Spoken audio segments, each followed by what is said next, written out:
Alam nyo ba, kung lahat mayaman, babagsak ang lipunan.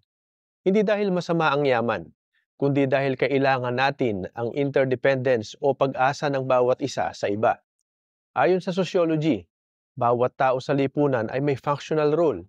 Ito ang tinatawag na social stratification. May doktor, may guro, may janitor, may engineer at lahat na.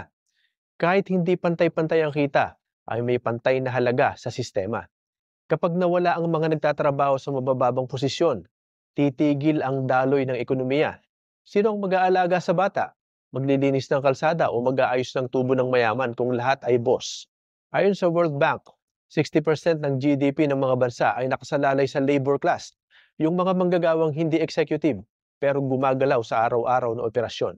At sabi ng behavioral economics, tinatawag itong mutual dependency equilibrium, ang balanse ng lipunan kung saan lahat ay nakikinabang sa kontribusyon ng iba. Kaya tandaan mo, hindi mo kailangang maging pinakamayaman para maging mahalaga. Dahil kung lahat ay hari, walang kaharian.